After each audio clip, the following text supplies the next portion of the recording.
Amém. 1 Pedro 4:12 diz: Amados, não estranheis a ardente prova que vem sobre vós, para vos tentar, como se coisa estranha vos acontecesse. Mas alegrai-vos no fato de serdes participantes das aflições de Cristo, para que também na revelação da sua glória vos regozijeis e alegreis. Se pelo nome de Cristo sois vituperados, bem-aventurados sois, porque sobre vós repousa o Espírito da glória de Deus. Que nenhum de vós padeça como homicida, ou ladrão, ou malfeitor, ou como o que se entremete em negócios alheios. Mas se padece como cristão, não se envergonhe, antes glorifique a Deus nesta parte, porque já é tempo que comece o julgamento pela casa de Deus. E se primeiro começa por nós, qual será o fim daqueles que são desobedientes ao Evangelho de Deus? E se o justo apenas se salva, onde aparecerá o ímpio e o pecador? Portanto, também os que padecem segundo a vontade de Deus, encomendem-lhe a sua alma, como ao fiel Criador, fazendo o bem. Amém. Pedro, para quem Pedro está escrevendo essas cartas, querendo exortar, querendo animar, né? Pedro não está deixando uma doutrina, aqui não é carta de doutrina, não é pontos de mandamentos, porque, como sempre falamos, Pedro, Paulo, Tiago, João, Estevão, seja lá quem for, não tem autoridade para dar mandamentos para a igreja somente pode receber mandamentos diretamente da boca do Senhor Jesus Cristo. Ele é o fundador da igreja, é ele que cita a lei para a mesma. Infelizmente, tem pessoas se fundamentando nos escritos de Paulo, Pedro, e estão criando horrores dentro da igreja, né? Porque se baseiam em fatos de ensinos, conselhos e exortações que os apóstolos deram. Então, Pedro aqui também, ele está dando uma animada, porque as cartas de Pedro, elas são escritas aos judeus da dispersão. O que é isso? São aqueles judeus que se transformaram em cristãos, e ali, habitando em Roma, veio uma perseguição implacável sobre eles. Quando degolaram, arrancaram a cabeça de Tiago pela espada, depois vários irmãos foram jogados nas arenas, aconteceu horrores, e Pedro está escrevendo a esses judeus que se transformaram em cristãos e que tinham que fugir para não serem mortos. Deus também usou o episódio porque com a fuga deles o evangelho tomou um pulso violento, porque por onde eles passavam eles deixavam um bom perfume de Jesus Cristo, porque eram aqueles que tinham se convertido não para buscar os bens da terra, mas realmente para fazerem a vontade de Deus. Então não importava, por onde eles passassem, eles iam continuar proclamando, porque estavam dispostos e predispostos a ir com Jesus Cristo até a morte. Aí Pedro está escrevendo tanto a primeira quanto a segunda carta, animando esses irmãos que estavam em fuga, se reunindo em lugares difíceis, etc, etc. E ele diz no verso 12: Amados, não estranheis a ardente prova que vem sobre vós, para vos tentar, como se coisa estranha vos acontecesse. Ou seja, essa luta, essa fuga, nada disso é estranho. Por que não é estranho? Porque o representante da nossa fé padeceu tudo isso. Se nós entramos numa causa que ele foi perseguido, que ele foi caluniado, que ele foi difamado, que ele foi injustiçado, tudo, então o que nós esperamos? Nós temos que esperar a mesma coisa: a calúnia, a injúria, a infâmia, a injustiça. Ele é o exemplo da nossa fé. Como nós queremos algo diferente do que ele tem, se ele é o representante máximo da nossa causa? Ele é o cabeça da igreja. Se nele, nessa terra, colocaram uma coroa de espinho e deram chicotadas, então, queridos, ele está escrevendo: não estranhe a ardente prova que vem sobre vós para vos tentar, como se isso fosse uma coisa estranha. Não é coisa estranha isso que está acontecendo. Vocês têm que permanecer firmes, inabaláveis, vocês têm que ser constantes. E ele diz: alegrai-vos no fato de serdes participantes das aflições de Cristo, para que também na revelação da sua glória vos regozijeis e alegreis. Ele está falando, olha, em outras palavras, ele é um exemplo. Então vocês se alegrem nisso. Vocês estão sendo o quê? Participantes. Estão participando das mesmas coisas que Cristo. Ele veio a este mundo, não foi para isto? Para sofrer, ser zombado, escarnecido, difamado. Então vocês estão exatamente no caminho. É isso mesmo que tem que acontecer. Ele está animando os irmãos, animando. Essa é a intenção de Pedro, animar aqueles que estavam sendo perseguidos. E ele diz assim: vocês estão nada mais, nada menos que sendo participantes da mesma glória que recaiu sobre Cristo. E ele diz assim na segunda parte do versículo: para que também na revelação da sua glória vos regozijeis e alegreis. Ele está dizendo, em outras palavras, como Paulo escreve, né? A nossa leve e momentânea tribulação não se compara com a glória que em nós há de ser revelada. É isso que Pedro está dizendo, na mesma visão. Ele está dizendo, irmão, vem luta, vem prova, isso não é estranho. O representante, aquele que é o autor e consumador da nossa fé, ele sofreu isso, ele padeceu isso. Então é o que vai acontecer com vocês. Está tudo certo. Amém, irmão? Está tudo certo quando te caluniarem. Está tudo certo quando te maldizerem. Está tudo certo quando te amaldiçoarem. Tem pastores me amaldiçoando. Imagina, né? Como diz o ditado popular: nunca vi praga de urubu pegar em águia. Eu nunca vi isso. Eles falam do que não sabem e se dizem pastores. Por que eles não fazem o que a Bíblia diz? Por que eles não entram no quarto dele, fecha a porta e fala com Deus? Se Deus mandar me amaldiçoar, me amaldiçoa. Se Deus me mandar me matar, me mata. Eles estão em pior pecado do que o ímpio, do que o satanista. Porque eles dizem que tem o Espírito Santo, que tem a palavra, mas não entra no quarto para orar e perguntar a meu respeito.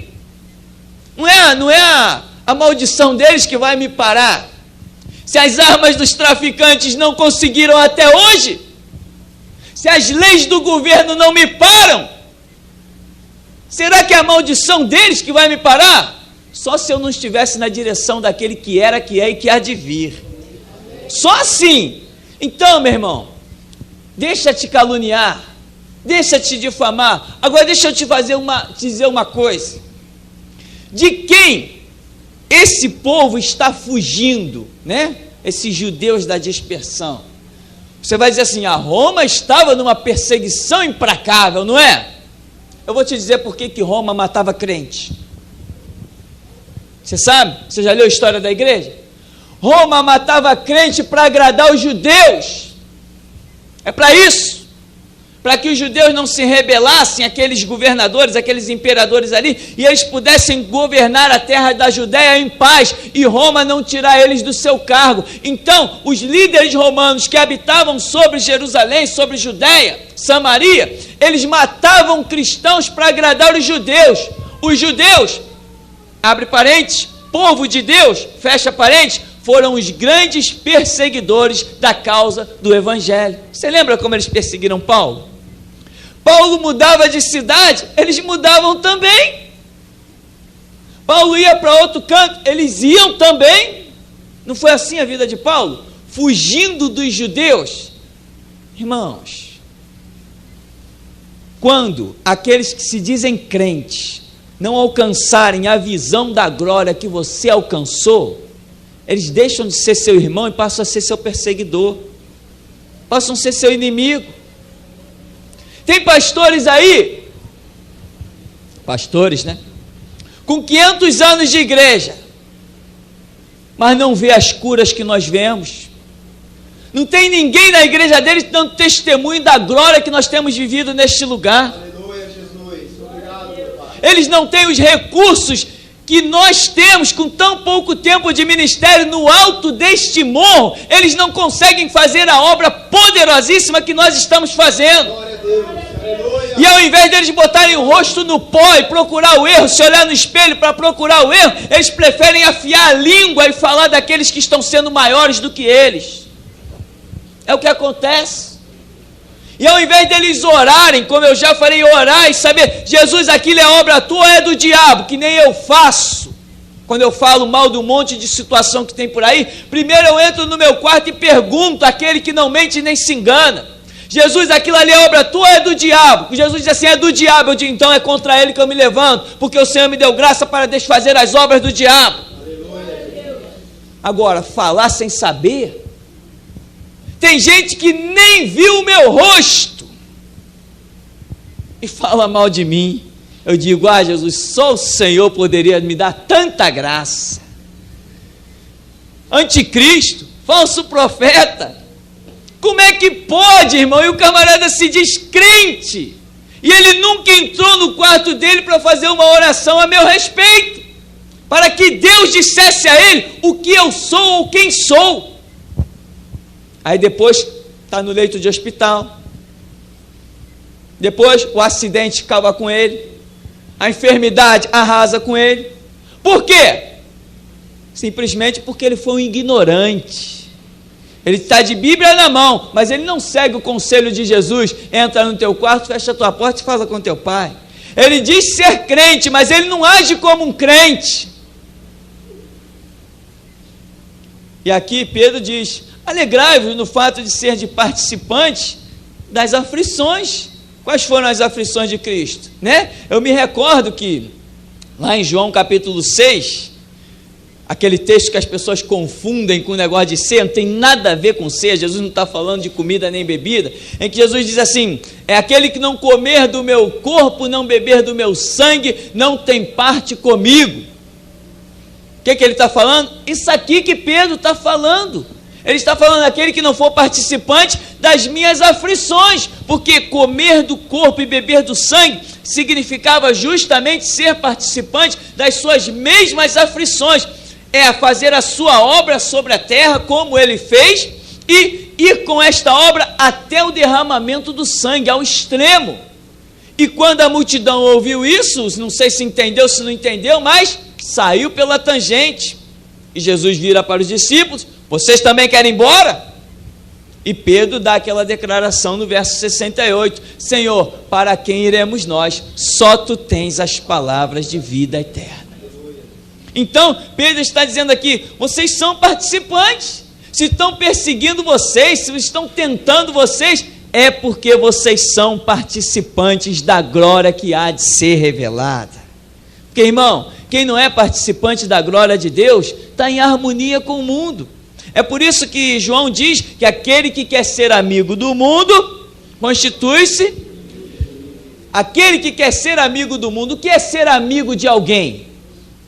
É comungar do mesmo pão, é comungar do mesmo prato, é ser participante das mesmas coisas. Quando você consegue se sociabilizar com este mundo de uma maneira plena, né? Tipo aquele, eu gosto daquele crente ali que ele é gente boa, né? Quando o crente é gente boa, ele é inútil para o reino de Deus, ele não salga. Se ele não for gente boa lá no mundo, é porque ele está salgando. Ele está fazendo diferença. Ele está sendo luz do mundo. Sal da terra e cidade edificada sobre o monte. Então, Pedro está dizendo, nada disso é estranho, essa ardente prova, alegrai-vos, vós sois participantes das aflições de Cristo, para que também, na revelação da sua glória, vos regozijeis e alegreis. Ele diz no 14, se pelo nome de Cristo sois vituperados, bem-aventurados sois, porque sobre vós repousa o Espírito da glória de Deus. Se pelo nome de Cristo sois vituperados. Essa palavra aí, meu irmão, quer dizer agredido, difamado, caluniado. Vituperado é uma injúria extrema, é uma difamação extrema, é tudo extremamente negativo sobre a sua vida que estão querendo lançar e dizer. E ele está dizendo assim: bem-aventurados sois, porque isso só acontece sobre quem? Sobre aqueles que têm o Espírito da glória de Deus, sobre aqueles sobre quem repousa o Espírito da glória de Deus, porque se isso aqui não tivesse acontecendo, significava que eles não tinham o Espírito Santo de Deus. Jesus Cristo disse: olha, eu vos comprei do mundo, eu vos comprei com o meu sangue, vós sois ovelhas na palma da minha mão e ninguém perseguirão a vocês. Se me difamaram, vão difamar vocês. Se me caluniaram, vão caluniar vocês. Por isso, irmão, que eu digo, o evangelho que pregamos aqui não é harmonia, não é evangelho social. Eu abomino o evangelho social. Se um dia um governador, um prefeito, seja lá quem for, de outra religião, que não cultue o meu Deus, me exaltar, eu acho que eu vou ficar terrivelmente contrariado. Já pensou um dia o Senado querer me dar uma medalha de honra ao mérito? Eu me mato. Eu vou me dizer: não, estou errado. Se um dia um governador me pedir para assinar um livro de ouro, como representante ilustre da nação, não sei o que eu faço da minha vida. E tem tanto pregador por aí se sentindo tão exaltado com isso. Ah, eu fui no país tal e o presidente me convidou para assinar no livro de ouro das pessoas mais importantes. Se ele fizer isso comigo, meu irmão, eu deixei de ser marginal. E evangelho para mim é ser marginal.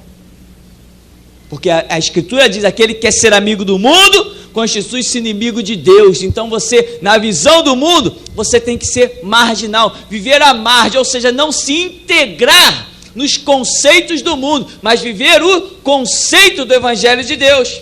Viu o que foi lido aqui? Jó, capítulo 1, versos 7 e 8. É isso aí. Ser um homem reto, íntegro, temente a Deus, se desviando do mal. Agora, você se desvia do mal na visão de Deus ou na visão do mundo? Então, ele diz no 15, que nenhum de vós padeça como homicida, ou ladrão, ou malfeitor, ou como que se entremete em negócios alheios. Ele está dizendo o quê? Sua vida tem que ser reta, você tem que ser íntegro. O que Jesus disse? Amarás ao Senhor teu Deus sobre todas as coisas, e ao teu próximo, faça isso. Amar o teu próximo não significa compactuar com as obras dele, né? Você ama um homossexual? Ama, mas abomina o homossexualismo, porque a Bíblia diz que os homossexuais não herdarão o reino de Deus. Você ama um idólatra? Ama. Ama. Claro que nós amamos. Jesus Cristo não deu a vida pelo idólatra. Nós não éramos idólatras. Ele não deu a vida por nós. Nós amamos um idólatra, mas abominamos a idolatria. Você ama um espírita? Com toda certeza. Para que pregamos o Evangelho? Não é para que o mundo conheça a luz da glória do Evangelho de Jesus Cristo? Amamos o espírita, mas abominamos o espiritismo. A doutrina do espiritismo para nós é lixo, é esterco, é satânica. Acabou a história. Amamos as pessoas de todas as religiões, mas abominamos todas as outras religiões. Religião para nós é o Evangelho de Jesus Cristo. Essa é a única que cura os enfermos, expulsa os demônios, desfaz as obras do diabo. Essa é a única. O resto é falsa, é mentira. Então, nós temos que, sim, como Pedro diz, não padecer como um homicida. Nós não somos homicidas. Não padecer como um ladrão. Nós não roubamos nada de ninguém, porque o nosso Deus é quem põe o pão na nossa mesa. Não enganamos ninguém, não passamos cheque sem fundo, não falsificamos a assinatura de ninguém, não somos pilantras, não enganamos pessoas, que nem tem pastores por aí enganando com palavras persuasivas de sabedoria humana e roubando dinheiro do bolso das pessoas sem meter a mão lá. Não fazemos isso. Não somos malfeitores, nem nos metemos na vida dos negócios alheios. Cuidamos do nosso próprio negócio. A direção que Deus dá para a nossa vida é nessa que nós andamos. Essa é a nossa conduta. E acabou a história. Então Pedro está dizendo, olha, estão perseguindo vocês, mas vocês não são homicidas, não são malfeitores, não são ladrões, vocês não estão fazendo nada disso, então deixa perseguir, porque o Espírito da glória de Deus repousa sobre vocês. No 16, mas se padece como cristão, não se envergonhe, antes glorifique a Deus nesta parte. Só existe uma maneira que Deus se alegra quando você padece, como cristão. Agora, o que é um cristão no nosso conceito aqui neste lugar, e o que é um cristão em tantos conceitos por aí? Um cristão, a Bíblia diz, né? Examinai as Escrituras, vós cuidais ter nelas a vida eterna, são elas que de mim testificam. Não cuideis que vim trazer paz à terra, não vim trazer paz, vim trazer espada. Eu vim pôr a terra em dissensão, eu vim semear fogo, eu vim colocar divisão na mesma casa, os inimigos do homem serão os da sua própria casa. Isto é evangelho, e entender isto é ser cristão. Não é viver em paz e harmonia, como eu sempre digo, eu não sou hippie. Paz e amor, tudo bem, vamos tocar flauta, nada disso. Não é para isso que estamos aqui. Isso nós ouvimos a vida inteira e não fez diferença na nossa vida, nem na vida de ninguém. Muitos que ouviram isso a vida inteira, hoje estão aonde? Totalmente fora do caminho do Senhor. Então, se você padece como cristão, ou seja, pregando a verdade e sendo contradito, pregando a verdade e sendo perseguido, falando a verdade e sendo caluniado, falando a verdade e todo mundo desejando o teu mal, se você é um cristão, que se lixe, que se exploda quem estiver falando, porque 1000 cairão ao seu lado, 10.000 à sua direita, e tu não vai ser atingido. O Deus que te sustenta, na verdade, é poderoso. Pedro está dizendo, se você padece como cristão, não se envergonhe, glorifique a Deus, porque já é o tempo que comece o julgamento pela casa de Deus. Se primeiro começa por nós, qual será o fim daqueles que são desobedientes ao Evangelho de Deus? Já é o tempo que comece o julgamento por onde? Pela casa de Deus. Ora, como que Deus vai julgar a sua casa? Para que vai julgar? Se a Escritura é muito clara em dizer que os salvos não serão julgados, mas as suas obras serão julgadas. Como é que Pedro está dizendo isso? Será que é uma heresia? Pedro teve uma visão errada? Não, eu concordo com a visão de Pedro. Por quê? Porque tem crente que pensa que é crente, mas não é. Tem igreja que pensa que é igreja, mas não é igreja. Tem pastor que pensa que é pastor, mas não é pastor. Tem um monte de gente, tem uma mensagem que nós divulgamos Brasil afora, que as pessoas estão ouvindo e a expressão que elas estão dizendo, ué, eu pensava que eu era crente. Pensa mesmo. Tem muita gente que pensa que é crente, até que nos ouve falar do Evangelho. Elas descobrem que o que elas ouviram a vida inteira não tem nada a ver com Deus. Foram iludidas, foram enganadas, foram conduzidas por palavras de sabedoria humana. Era o crente do cabelo, o crente do batom, sem contar as profecias. Deus está me falando que a irmã cortou o cabelo, e a pessoa achava que era crente. Um falso profeta, um mercenário, um degenerado profetizando na frente. Olha, Deus manda dizer para a irmã tomar cuidado com a roupa. Aí quando a pessoa ouve a gente pregar o Evangelho, aí ela descobre a realidade.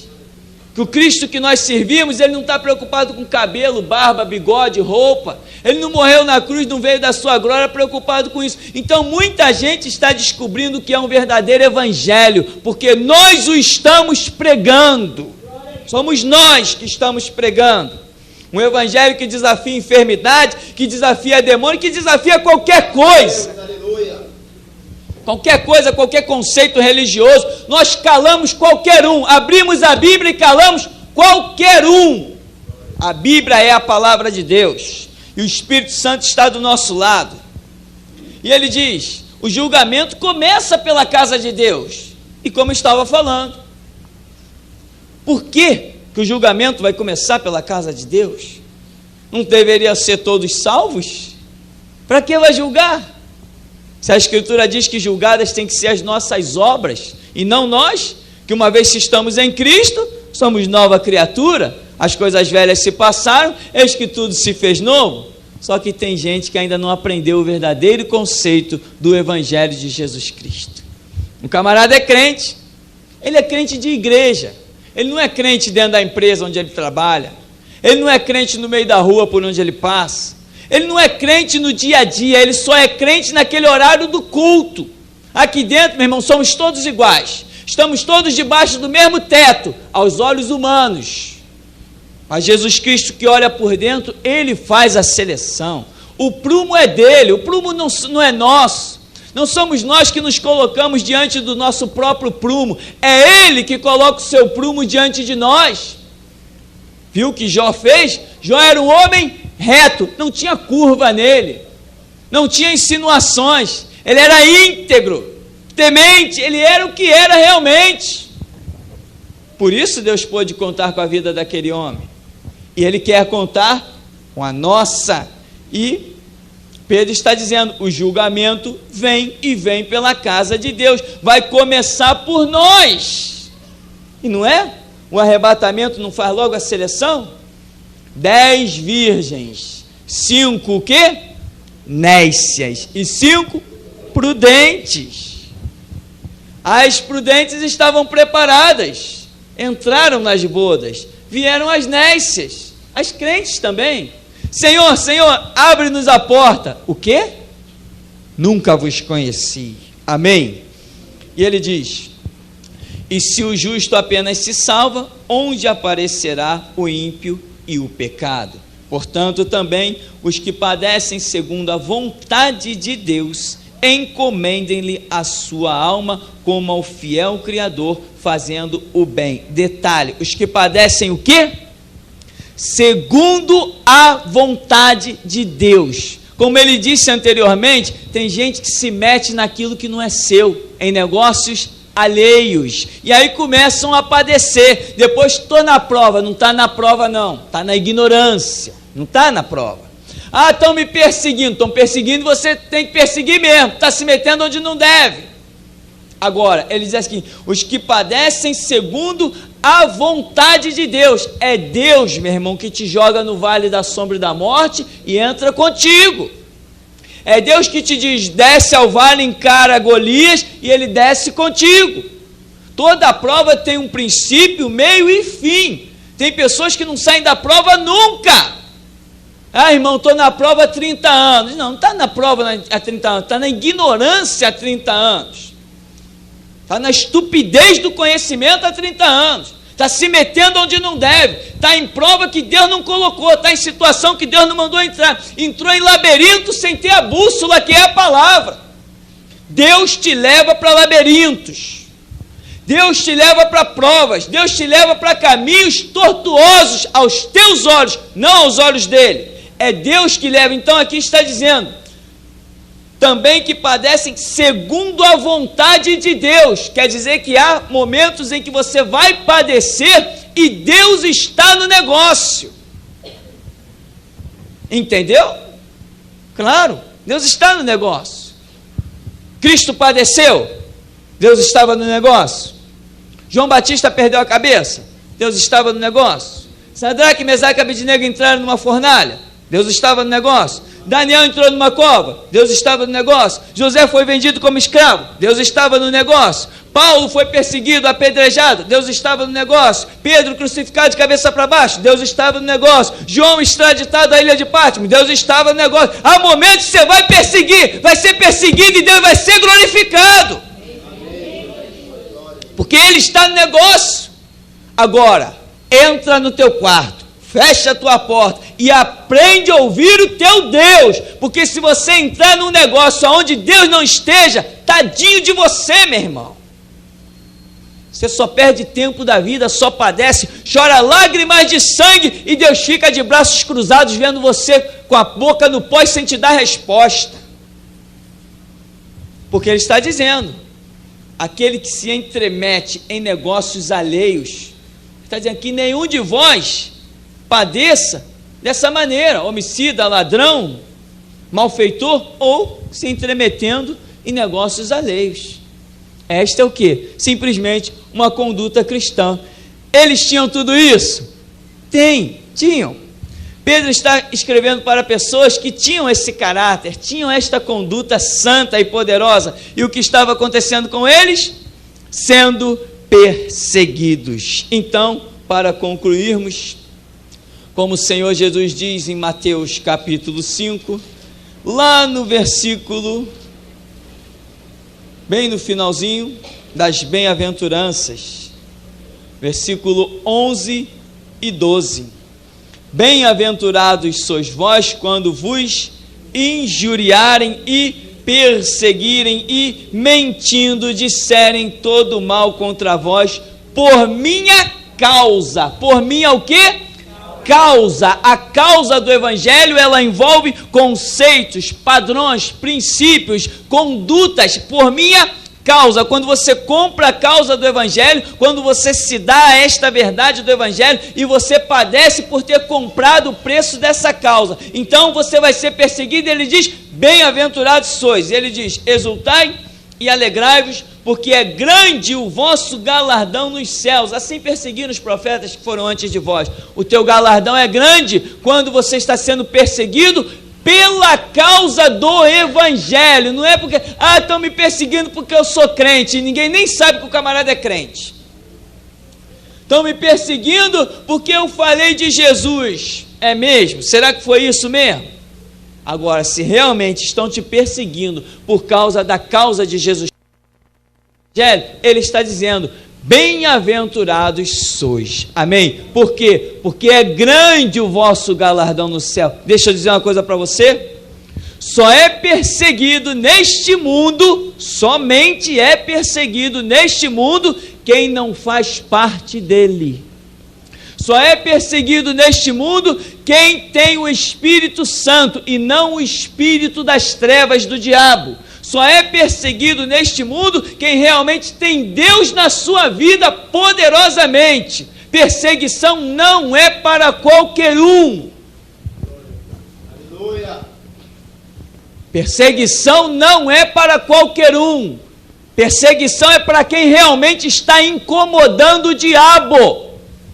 Perseguição é para quem realmente está desfazendo as obras do diabo. Perseguição não é para qualquer um. Por quê? Porque Deus não nos deixa ser tentado além do que podemos resistir. E tem pessoas que são fracas, não aguentam uma perseguição, não aguentam uma calúnia, não aguentam uma difamação, não aguentam uma palavra que é um dardo inflamado do diabo, não aguenta. Você é crente forte? Você é crente forte? Então você vai ser perseguido. Você vai ser caluniado, você vai ser difamado. Imagina, as igrejas estão dizendo que Jesus Cristo não cura mais, eles estão mentindo. Você vai dizer que Jesus Cristo é o mesmo ontem, hoje e eternamente. E pastores engravatados vão dizer assim: eu fiz teologia, eu estudei 7 anos de seminário, eu ministro atrás do púlpito há 15, 20, 30 anos, e você, garoto, vai me dizer que Jesus Cristo cura? Ele não cura não. E você vai fazer o quê? Ele cura? Sim, eu trago no meu corpo as marcas de Jesus Cristo. Aleluia. Glória, glória. E ele vai te aplaudir, vai pedir para ver as marcas? Vai nada, meu irmão. Somente é perseguido quem incomoda. Somente é perseguido quem é templo realmente do Espírito Santo, quem faz a diferença, quem tem título de sal da terra e luz do mundo. Só esses são perseguidos.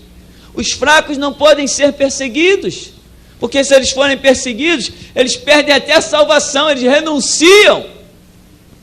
Mas se você aguenta a perseguição, a calúnia, a difamação, a injúria, e ao invés de tu chorar no teu canto, você dobra os teus joelhos e dá glória a Deus, aí sim Deus vai contar contigo. Porque tem crente: Jesus, estão me perseguindo, estão me caluniando. Jesus, eu só quero fazer o bem. É mesmo? E está reclamando de quê? Crente que é crente, meu irmão, aguenta firme as provas, tentações, as lutas, e sabe que a nossa leve e momentânea tribulação não se compara com a glória que em nós há de ser revelada. Amém. O Senhor nos abençoe em nome de Jesus.